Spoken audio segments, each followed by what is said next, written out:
بسم اللہ الرحمن الرحیم الحمد للہ رب العالمین والصلاة والسلام علی سید المرسلین وعلی آلہ وصحبہ وعلی من تبعہم بإحسان الی یوم الدین اما بعد اعوذ باللہ من الشیطان الرجیم بسم اللہ الرحمن الرحیم شہر رمضان الذی انزل فیہ القرآن ھدی للناس وبینات من الھدی والفرقان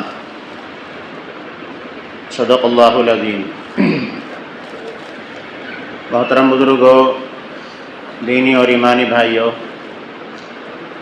اللہ تعالیٰ کا شکر اور اس کا احسان ہے یہ قرآن شریف جو الحمد سے شروع ہوا تھا اور آج سلامتی کے ساتھ میں، خیر و عافیت کے ساتھ میں والناس تک پہنچا ہے، اور آپ حضرات نے اس مسجد سعد میں قرآن شریف کی سماعت مکمل کی ہے، قرآن شریف کی قرأت مکمل کی ہے۔ آپ حضرات کو رمضان کی اس مبارک گھڑیوں میں، مبارک ساعتوں میں، رمضان کے ان مبارک دنوں میں قرآن شریف اول سے لے کر آخر تک سننے کی توفیق ملی۔ یہ اللہ تبارک و تعالیٰ کا بڑا فضل اور بڑا احسان ہے۔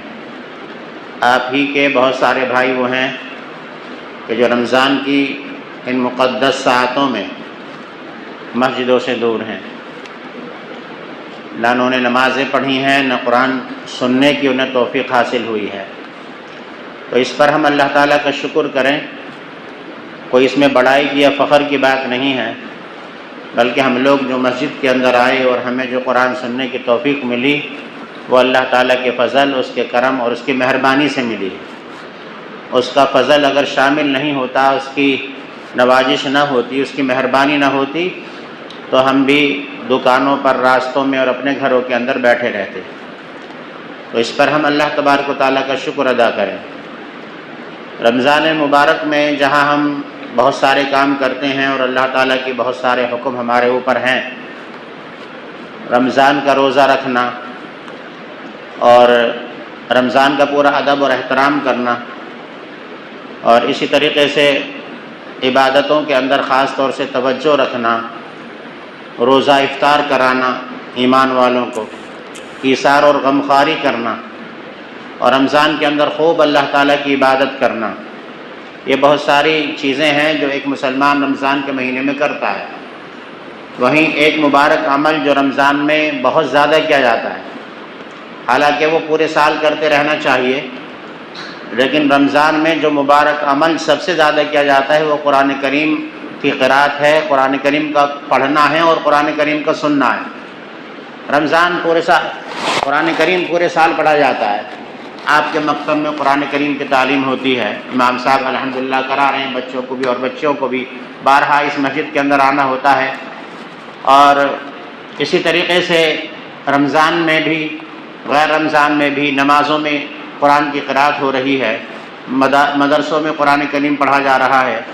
قرآن شریف سے عشق کرنے والے اللہ تعالیٰ کے بندے تہجد میں مغرب بعد، فجر بعد قرآن کریم کی تلاوت کرتے ہیں۔ لیکن رمضان کے مبارک دنوں میں قرآن کریم کے پڑھنے اور پڑھانے میں اور سننے اور سنانے میں بہت زیادہ اس کے اندر اضافہ ہو جاتا ہے۔ ہر مسجد کے اندر تراویح ہوتی ہے، جو 2-3 پارے بھی مسلمان کوئی پڑھا ہوا ہوتا ہے اس کو بھی شوق ہوتا ہے کہ میں قرآن شریف کھولوں۔ ہمارے گھر میں مستورات ماں اور بہن جو پورے سال قرآن شریف نہیں پڑھتی، لیکن رمضان کے مبارک مہینوں میں ان کی توجہ بھی قرآن کی طرف ہوتی ہے، وہ بھی چاہتی ہیں کہ ہم کچھ نہ کچھ قرآن شریف پڑھیں۔ تو یہ اثر ہے اس بات کا کہ قرآن کریم کو رمضان سے خاص تعلق ہے، اس لیے کہ قرآن کریم جو نازل ہوا ہے وہ رمضان میں ہوا ہے۔ قرآن کریم 2 مرتبہ نازل ہوا، ایک مرتبہ تو لوح محفوظ سے اس آسمانی دنیا پر جو ہمیں نظر آتا ہے، یہ بھی رمضان میں ہوا، جس کو شب قدر کہتے ہیں، انا انزلناہ فی لیلۃ القدر، امام صاحب بھی اس کے بارے میں بتا رہے تھے۔ اور پھر آسمانی دنیا سے حضور پاک صلی اللہ علیہ وسلم کے قلب مبارک پر 23 سال تک قرآن کریم نازل ہوتا رہا۔ اس کی شروعات غار حرا میں جو ہوئی ہے، غار حرا سے جو ہوئی ہے، وہ بھی رمضان کا مہینہ۔ اور اسی طریقے سے حضرت شیخ نے لکھا ہے کہ تورات، زبور، انجیل 4 آسمانی مشہور کتابیں ہیں، تورات، زبور اور انجیل۔ اور قرآن شریف، یہ چاروں کی چاریں رمضان میں نازل ہوئی ہیں۔ اس کے علاوہ جو اور صحیفے جو اور نبیوں پر نازل ہوئے وہ بھی رمضان میں نازل ہوئے ہیں۔ تو کچھ تو بات ہے کہ ساری آسمانی کتابیں رمضان میں نازل ہوئیں، صحیفے رمضان میں نازل ہوئے۔ پتہ کیا چلا کہ رمضان کو اور قرآن کریم کو اس کے اندر بہت گہرا تعلق ہے، بہت گہری دوستی ہے۔ اس لیے قرآن کریم 11 مہینوں کے مقابلے میں رمضانوں میں بہت زیادہ پڑھا جاتا ہے، بہت زیادہ پڑھا جاتا ہے، اور پڑھنا بھی چاہیے۔ حضور پاک صلی اللہ علیہ وسلم ہر رمضان میں آخری عشرے کا اعتکاف فرماتے تھے۔ کوئی بیٹھا ہے اعتکاف میں؟ امام صاحب بیٹھے ہیں؟ نہیں؟ چلو اللہ تعالیٰ توفیق دے گا۔ ابھی نئی مسجد ہے، محنت کرو، آپ ڈالو ان کے اندر فضیلت۔ اعتکاف یہ بھائی بڑی فضیلت ہے، اعتکاف آخری عشرے کا اعتکاف۔ حضور صلی اللہ علیہ وسلم سے سب محبت کرتے ہیں؟ کون کون محبت کرتے ہیں؟ ہاتھ اٹھاؤ۔ اپنے نبی سے سب کرتے ہیں؟ تو نبی کی محبت یہ ہے کہ نبی جو کام کر کے گئے ہمیں وہ کرنا ہے۔ نبی سے محبت یہ نہیں ہے کہ ہم دعویٰ کریں کہ ہمیں نبی سے محبت ہے، ہمیں اپنے نبی سے محبت ہے، اس کے ساتھ میں دلیل بھی چاہیے۔ اور دلیل یہ ہے، نبی کا سچا عاشق وہ ہے کہ نبی کے بتائے ہوئے کام کرے، نبی جو کام کر کے گئے وہ کام کرے، نبی نے جس سے منع کیا اس سے وہ باز رہے۔ حضور پاک صلی اللہ علیہ وسلم ہر رمضان میں آخری عشرے کا 21 سے لے کر 30 تک آپ اعتکاف فرماتے تھے۔ اور جس سال آپ نے دنیا سے پردہ فرمایا، آپ کی وصال ہوا، آپ دنیا سے رخصت ہوئے، اس سال آپ نے 2 عشروں کا یعنی 20 دن کا اعتکاف فرمایا۔ اور ہر سال رمضان میں جبریل امین آپ کے پاس آتے تھے اور قرآن کریم کی دور کرتے تھے۔ اور جس سال آپ کا وصال ہوا اس سال 2 مرتبہ حضور پاک صلی اللہ علیہ وسلم کو حضرت جبریل نے قرآن کریم سنایا۔ تو کیا پتہ چلا؟ رمضان میں اور قرآن میں بہت گہرا تعلق ہے۔ اسی کا نتیجہ ہے کہ دنیا کی ہر مسجد میں قرآن کریم مکمل ہوتا ہے۔ اور کھیروا جانتے ہو؟ کھیروا کس نے سنا نام؟ بڑا مدرسہ ہے، یہ بچہ پڑھتا ہے کھیروے میں، اس نے آپ کو قرآن شریف سنایا۔ 40 جگہ پر قرآن شریف پورا ہوا ہے، 40 قرآن شریف پورے ہوئے ہیں۔ مسجد میں 10 دن میں 1، پھر دوسرے 10 دن میں دوسرا قرآن، تیسرے 10 دن میں تیسرا قرآن، ایک مسجد میں 3 قرآن۔ اور الگ الگ بچے آئے ہوئے ہیں امتحان کی تیاری کے لیے، 40 قرآن شریف مکمل ہوئے ہیں ایک مدرسے میں۔ دنیا میں کتنی مسجدیں ہیں؟ کتنی مسجدیں ہیں؟ ہر مسجد میں کسی میں 2، کسی میں 3 قرآن شریف الحمدللہ مکمل ہو رہے ہیں۔ تو یہ اسی کا نتیجہ ہے کہ قرآن شریف رمضان میں نازل ہوا، لہذا رمضان میں قرآن شریف کو بہت زیادہ پڑھا جاتا ہے۔ قرآن شریف سے عشق کرو، قرآن شریف سے محبت کرو، ان بچوں کو سکھاؤ، آپ بھی سیکھو۔ ہماری عمر گزر گئی جیسی گزر گئی، حالانکہ قرآن سیکھنے کی کوئی عمر نہیں ہوتی۔ ماں کے پیٹ سے لے کر قبر میں جانے تک قرآن شریف سیکھا جا سکتا ہے، دین سیکھا جا سکتا ہے۔ صحابہ نے جو دین سیکھا، کسی کی عمر 40 سال ہے، کسی کی 50 سال ہے، کسی کی 70 سال ہے، کسی کی 80 سال ہے، اتنی عمر میں صحابہ نے دین سیکھا ہے۔ تو ہمیں بھی قرآن شریف سیکھنا چاہیے۔ ہمارا دین کہاں سے نکلا ہے؟ کہاں سے نکلا ہے دین؟ قرآن سے۔ بتاؤ کہاں سے نکلا ہے؟ بھائی دین کی شروعات تو قرآن شریف سے تو ہوئی ہے۔ سب سے پہلے قرآن آیا، قرآن نے ہمیں چیزیں بتائیں، پھر قرآن کریم کی تفصیل، اس کی وضاحت جو کی ہے وہ حضور پاک صلی اللہ علیہ وسلم نے کی ہے، جس کو ہم حدیث کہتے ہیں۔ تو حدیث اور قرآن سے ہمارا دین نکلا ہے۔ جو حدیث اور قرآن نہیں جانتا تو وہ دین نہیں جانتا، صحیح معنی میں نہیں جان سکتا۔ تو اگر دین کو جاننا ہے، دین کو پہچاننا ہے، حلال کیا ہے، حرام کیا ہے، جائز کیا ہے اور ناجائز کیا ہے، تو ہمیں قرآن سیکھنا ہوگا، ہمیں حدیث سیکھنی ہوگی، سننی ہوگی، تعلیم کے اندر بیٹھنا ہوگا۔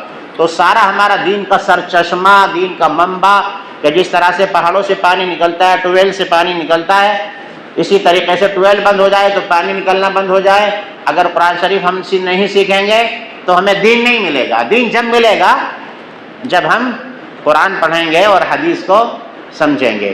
قرآن کریم سب سے بڑا سفارشی ہے۔ حضور پاک صلی اللہ علیہ وسلم فرماتے ہیں کہ قیامت میں جو انسان کا سب سے بڑا سفارشی بنے گا، اللہ تعالیٰ کے دربار میں سفارش کرے گا، سب سے پہلے رمضان آئے گا۔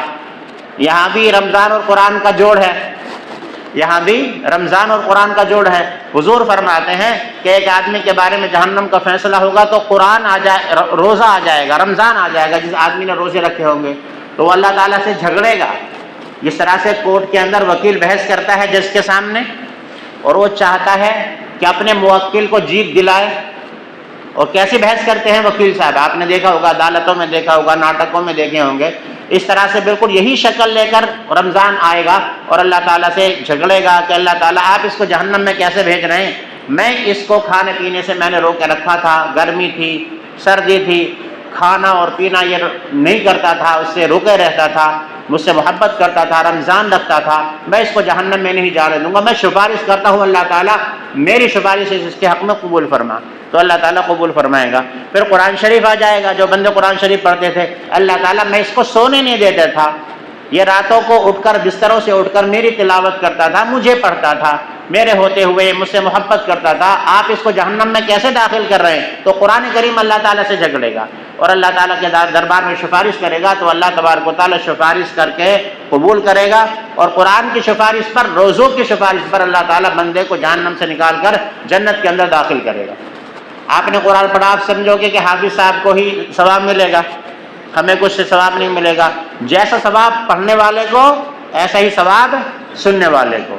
اور کتنا ثواب ہے؟ حضور فرماتے ہیں کہ جو آدمی قرآن کا ایک حرف پڑھے گا اس کو ایک نیکی ملے گی، اور اللہ تعالیٰ کے یہاں دستور یہ ہے کہ ایک نیکی کا بدلہ 10 گنا، تو جو آدمی قرآن کریم کا ایک حرف پڑھے گا تو اس کو 10 نیکی۔ اور کتنے حرف ہے قرآن کریم میں؟ الف لام میم، الف الگ حرف ہے، لام الگ حرف ہے اور میم الگ حرف ہے، تو اگر کسی آدمی نے الف لام میم پڑھا تو اس کو 30 نیکی، اور رمضان میں پیغمبر فرماتے ہیں کہ 70 گنا ثواب، تو 30 کو آپ 70 سے گڑا کریں، کتنے ہوئے؟ بتاؤ حساب کر کے، وسیم، حافظ وسیم، 70 کو 30 سے گڑا کرو، کتنے ہوئے؟ موبائل نہیں ہے؟ 2100۔ الف لام میم پڑھیں گے تو کتنا ثواب ملے گا؟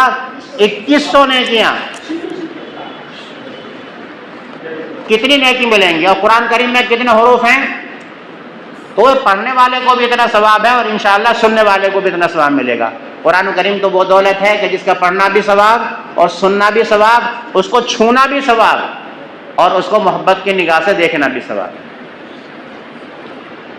تو یہ فضائل ہیں قرآن شریف کے، اللہ تعالیٰ کا شکر اور احسان ہے کہ اس نے آپ حضرات کو، اگرچہ تعداد تھوڑی ہے لیکن جو بھی ہے اللہ تعالیٰ کا شکر ہے۔ اللہ تعالیٰ وہ دن آئے گا کہ بستی کا ہر فرد جو انشاءاللہ مسجد کے اندر آنے والا بنے گا، سننے والا بنے گا، بستی کے جو اطراف میں جو گھر ہیں سب کو جوڑو، مسجد سے جوڑو، مسجد سے جڑنا سب کے لیے ضروری ہے۔